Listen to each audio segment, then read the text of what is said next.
இயேசுவில் எனது அன்பிற்குரியவர்களே, உங்களுக்கு என்னுடைய இதயம் கனிந்த வாழ்த்துக்கள். வணக்கம். அன்பானவர்களே, இயேசு ஆண்டவர் யூதர்களின் திருவிழா சமயத்திலே வந்திருந்த வேளையில் ஆட்டு குளத்தின் அருகிலே ஒரு நிகழ்ச்சியில் பங்கெடுக்கிறார். 38 ஆண்டுகளாக உடல் நலமற்றிருந்த ஒருவரும் அங்கே இருந்தார்.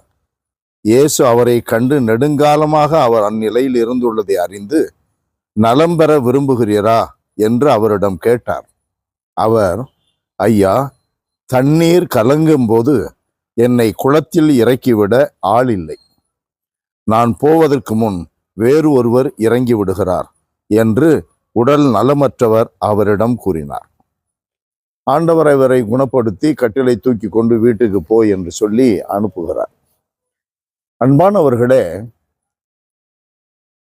குளம் கலங்கும் பொழுது யார் முதலில் இறங்குகிறார்களோ அவர்கள் உடல் நலம் பெறுவார்கள் என்ற நம்பிக்கையில் தான் அங்கே நிறைய நோயாளிகள் படுத்திருந்தார்கள். அவர்களில் ஒருவர் இந்த 38 ஆண்டுகளாக முடக்குவாதத்திலே இருந்த மனிதர். அவரை இயேசு குணப்படுத்துகிறார்.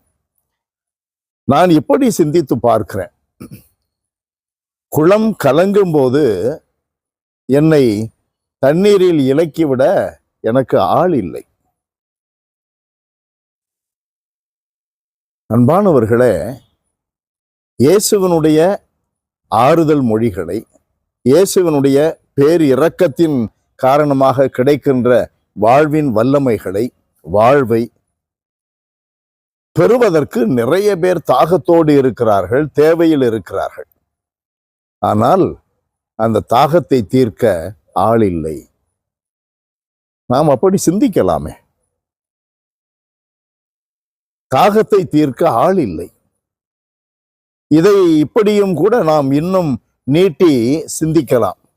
அறுவடை மிகுதி, வேலையாட்கள் குறைவு. இப்பொழுது அதை திருப்பி போட்டால் நிறைய வேலையாட்கள், அறுப்பதற்கு யாரும் தயாராக இல்லை, அறுவடை செய்ய யாரும் தயாராக இல்லை.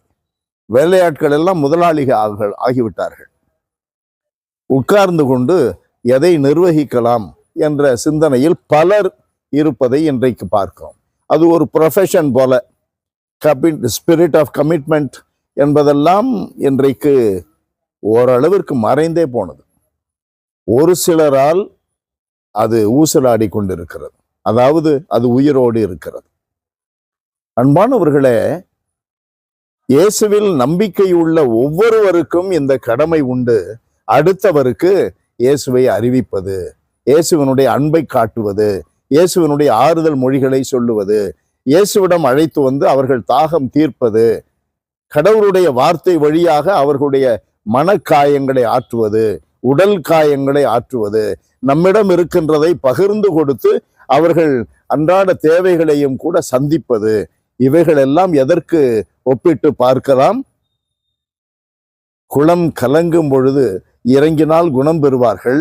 இப்பொழுது கலங்கும் பொழுது இறக்கிவிட ஆள் இல்லை. இந்த வார்த்தை நமக்கு சுடுகிறதா? சுட வேண்டும். அன்பு நிறைந்த எங்கள் இறைவா, உம்மை போற்றி புகழுகிறோம், தாழ்மையோடு ஆராதிக்கிறோம். ஆண்டவரே, இந்த நாளில் எங்களுடைய அன்றாட வாழ்க்கையில் செய்கின்ற நற்செய்தி பணிகளை குறித்து நாங்கள் வெட்கப்படுகிறோம், தலைகுனிந்து நிற்கிறோம். காரணம், எவ்வளவு எங்களிடம் இருந்து எதிர்பார்க்கிறீரோ அதை நாங்கள் செய்யவில்லை. சாப்பிடுகின்ற அளவிற்கு நாங்கள் உழைக்கவில்லை. நீர் காட்டுகின்ற இரக்கத்திற்கேற்ப நாங்கள் பணியில் இறங்கவில்லை. ஆண்டவரே, உம்மிடம்தான் நாங்கள் வேண்டி பெற்றுக்கொள்ள முடியும். நீர்தான் எங்களுக்கு இரக்கத்தை பொழிபவர், ஊழியத்தை கொடுப்பவர், நம்பிக்கையை அளிப்பவர். இந்த நம்பிக்கையில் நாங்கள் ஒளிர வேண்டும், சாட்சியாக வாழ வேண்டும், பகிர வேண்டும், மற்றவர்களை இயேசுவினுடைய இரக்கத்தை அனுபவிக்க அவர்களை அழைத்து வர வேண்டும். அந்த பணி மேன்மேலும் வளரச் செய்கிறார். இயேசுவின் நாமத்தில் ஜெபிக்கிறோம் பிதாவே. ஆமென். ஆமென்.